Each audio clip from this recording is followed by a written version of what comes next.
Hola, bienvenido a este podcast. Mi nombre es Santos. Hoy les traigo este capítulo que es la sensibilización de la cultura de la paz y derechos humanos. Para empezar, tenemos que dejar en claro que estos derechos son las facultades que tenemos todos nosotros por el solo hecho de ser humanos. Estos se fundamentan en valores elementales como la vida, la igualdad, la libertad, la seguridad, el desarrollo, entre otros. Y los gobiernos tienen la obligación de garantizar el cumplimiento de estos derechos. Ahora que queda claro que son y siendo nuestra bienvenida, nos acompaña José Zamorano, es actor de la compañía Teatro Era de Tamaulipas para hablar un poquito de cómo el arte puede ayudarnos a empatizar y sensibilizar nuestros derechos. Ahora que queda claro que son y siendo nuestra bienvenida, nos acompaña José Zamorano, es actor de la compañía Teatro Era de Tamaulipas para hablar un poquito de cómo el arte puede ayudarnos a empatizar y sensibilizar nuestros derechos. Pues bienvenido y gracias por estar aquí. Es muy grato poder compartir con todos los que están escuchando un poco de lo que más amo, que es el arte. Bueno, ¿cómo crees que el arte puede ayudarnos en este proceso de sensibilización? Pues mira, el arte nos brinda la oportunidad de expresarnos, de transmitir emociones y de conectarnos con los demás de una manera única. Además nos ayuda a reflexionar sobre nuestra existencia y a encontrar el significado en el mundo que nos rodea. Eso lo podemos ver muy claro desde la antigüedad, o sea, desde que el humano siempre ha buscado transmitir algo, comunicarse. Lo vemos desde que empiezan a pintar en las cuevas, las pinturas rupestres como hoy las conocemos, donde querían explicar o la verdad todavía no sabemos por qué están ahí, pero era un deseo de comunicación muy grande. Entonces el arte sirve para eso, ¿no? Para poner incómodo al cómodo, para hacer una crítica social, una crítica política, etcétera. Entonces, es como por ejemplo en las galerías, cuando tú vas a una galería de arte donde están exponiendo algo, tú ves imágenes impactantes, o sea, fuertes, sales incluso con un nudo en la garganta y eso es lo que busca la gente, o sea, la artista, eh, llegar a tocar la sensibilidad de las personas. Sí, la verdad es como un ejemplo sobre la foto de Kevin Carter sobre el niño y el buitre. Ay, claro, esa imagen estuvo fuerte, o sea, esa imagen fue de 1993 si no me equivoco, y Kevin, se dice que se suicidó después de esto, por el hecho de el peso de cargar eso, o sea, él solo tomó la fotografía, no ayudó al niño, este, y eso le pesó, pero esa imagen donde vemos al niño en desnutrición, con el buitre acechando para comérselo, o sea, representa la imagen de la hambre en África. Entonces, sí te llega, o sea, y eso es una forma de sensibilización. Y tocando ese tema, ya en el área de las artes escénicas, que es donde tengo más experiencia en el teatro, pues también ha habido obras que he leído, obras en las que he participado, en donde también hacemos una crítica para concientizar a las personas de algún suceso o hecho o de, por ejemplo, los derechos humanos en este caso. Bueno, hoy que nos cuentas sobre toda esa experiencia que tienes, ¿hay alguna obra que recomendarías para entender más sobre nuestros derechos? Hablando sobre tu experiencia de que has leído, has actuado y todo, ¿hay alguna obra que recomendarías para entender más sobre nuestros derechos humanos? Sí, hay demasiadas obras o textos que hablan sobre la cultura de la paz, los derechos humanos. Entre ellas hay una en específico que me gusta mucho que se llama Capturando al elefante de Froilán Salbeck, que habla de 3 niños huérfanos, que aquí es donde tocaríamos el derecho a una vida digna. O sea, todos tenemos derecho a vivir dignamente y lamentablemente pues hay este grupo vulnerable, como se le podría decir, que son las personas que no tienen papás, y que pues cala, o sea, sí, está fuerte esta obra. Otra de las que más me gustan es de Víctor Hugo Rascón Banda, que se llama La Fiera del Ajusco. Justamente esta obra es de 1984. En 2024 cumple ya 40 años, o sea, 40 años de la publicación. Y fue algo que ocurrió en 1982. Está basada en hechos reales. Y trata de una persona también de este grupo vulnerable,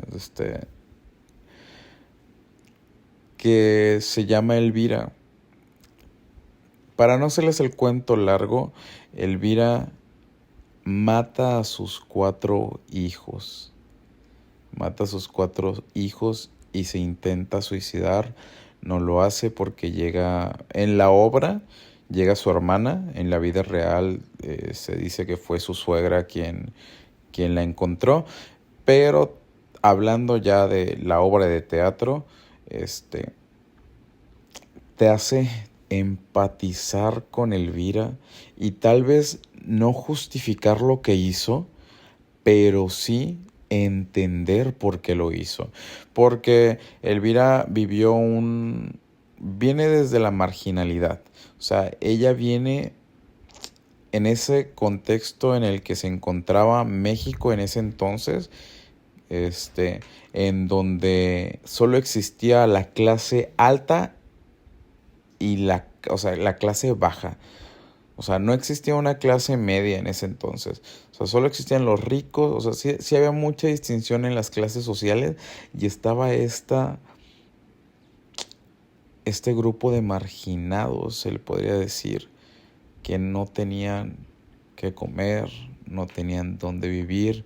Porque aquí nos cuentan desde cómo Elvira llega de otro estado a la Ciudad de México ya con un hijo. O sea, apenas se embarazan y la deja, y conoce a su esposo, a su segundo esposo. Se juntan y ¿sabes qué hacen, Santos? Se van a vivir a un solar baldío donde construyen su casa con madera y láminas. Wow, es un poco fuerte este tema. Y es aquí donde debemos de recordar que todos tenemos derecho a una vivienda digna a través de los apoyos del Estado. Pues sí, en ese caso también tocando esa garantía individual que tenemos de tener derecho a una vivienda digna, tienes toda la razón, pero lamentablemente no es así. O sea, y siguiendo con este tema tan fuerte de lo que pasó con Elvira, en esta obra de La Fiera del Ajusco, no solamente trata de eso, porque vamos viendo cómo había demasiada injusticia ya social, injusticia en el sistema, porque Elvira, o sea, nos lo plantean, Elvira fue víctima del sistema en ese entonces, porque nos narra en la obra de teatro cómo los policías, después de encontrarla con los hijos muertos, la agarran a patadas, la golpean, los vecinos la apedrean, y todavía en el juicio.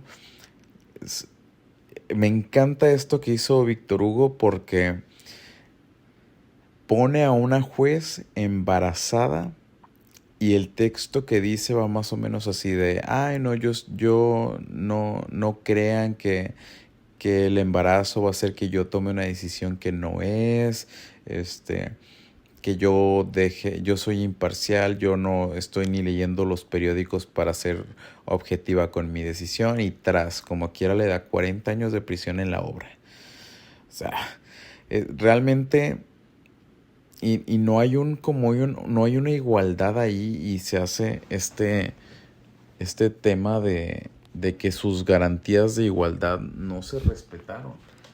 Bueno, y hablando de este sistema, es donde debieron estar sus garantías de igualdad, ya que siendo que una condición económica muy baja, siendo mujer, no la respetaron. Tristemente es escuchar sobre este tipo de casos, porque dices que fue en 1982. Recordemos que la CNDH, que es la Comisión de Derechos Humanos, se creó en 1990. Esta institución justamente se hizo para garantizar, proteger y defender los derechos humanos, ¿no? Sí, o sea, es cierto, la CNDH es esta institución que se hizo justamente para proteger a todos los grupos vulnerables y a todos los seres humanos. Pero seamos sinceros, o sea, vivimos en México, un país donde tus derechos no valen, o sea, hay Bueno, muchos casos ujú. horribles como de Elvira, que tuvo que matar a sus hijos y tú lo entiendes, ¿por qué? Porque no tenían que comer, porque fue víctima de abusos, de violaciones, de violencia, no tenía un trabajo digno, un trabajo accesible. Esta obra llega muy fuerte. Si tienen la oportunidad de leerla, búsquenla, La Fiera de la Jusco, es súper fuerte. Bueno, ahorita que pones ese ejemplo de Elvira, ¿cuál crees que es la mejor forma para poder tener una cultura de paz? Bueno, yo siento que para poder tener mejor este, sensibilidad ante los derechos humanos y para generar una cultura de paz en el país, en el mundo, es indispensable tener educación. La educación es lo primordial para poder llegar a estos resultados de una cultura de paz. ¿Por qué? Porque si tú le enseñas al niño, o sea, desde niño, cómo debe de comportarse en la sociedad, no de fregar, porque no, aquí el que no friega no avanza, no, o sea, debemos de ya de quitarnos esa mentalidad obsoleta del siglo pasado y, y empezar a educar a los niños desde el amor, desde el respeto, desde la tolerancia, porque sigue existiendo el bullying en las escuelas, sigue existiendo este sistema corrupto en el país, en donde seguimos dando mordidas, y no es de echarle la culpa al sistema. La verdad, nosotros como sociedad debemos de crecer, pero ¿cómo lo vamos a hacer? Desde la educación, o sea, la educación en casa, la educación en la escuela, desde que no copiar en los exámenes, desde no usar IAs ahorita que estamos en este sistema, con esta era de información y redes sociales, de no facilitarnos así las cosas, porque pues eso es hacer trampa. Y entonces, ¿qué le vamos a enseñar a nuestros hijos? ¿Qué le vamos a enseñar? ¿Cómo va a ser nuestro futuro? ¿Seguirá igual o peor? O sea, la educación es lo principal para poder hacer que, que lleguemos a esta cultura de paz. Bueno, sí es muy importante que debemos de cumplir estos valores para todos nosotros, ya que estas garantías sociales donde tenemos derecho a una educación pública, laica y gratuita. Así es parte de nuestros derechos tener una educación pública, laica y gratuita. Y regresando al tema de Elvira, o sea, Elvira era una persona que no tuvo acceso a la educación y así como Elvira, ahorita en pleno siglo XXI hay personas que no tienen acceso a esa educación. Ves personas pidiendo en los semáforos limosna, ves personas con sus hijos cargando en la calle, y eso es a lo que me refiero con la educación, Santos, que ¿Qué va a pasar con esos niños que ahorita ven a sus mamás pidiendo dinero? Van a hacer lo mismo. En un futuro van a ser las personas que estén pidiendo dinero en la calle. Que no exista otra forma de obtener ingresos más que pedir limosnas. De esa educación es la que hablo y es la que tenemos que tener derecho también, por ejemplo, a estudiar, a llegar a la universidad, y son personas que no conocen eso y no lo van a conocer. ¿Por qué? Porque realmente la educación no es pública y gratuita, como lo dicen. O sea, tenemos ese derecho, pero no lo tenemos marcado, pero realmente no es gratuita y no es pública. Hay miles de personas que no tienen ese acceso a esto. Y pues yo creo que quiero concluir con eso, que el acercarse a la educación, al arte, de alguna manera nos ayuda a sensibilizarnos con cualquier tema, con cualquiera. Entonces yo los invito a que vean obras de teatro, a que lean más, a que hagan las cosas de forma correcta. Pues muchas gracias por compartir un poco de tu tiempo y tus opiniones. Esto ha sido todo. Esperen nuestro segundo capítulo de este podcast de la cultura de la paz y derechos humanos. Hasta pronto. Esto es realmente mucho para mí.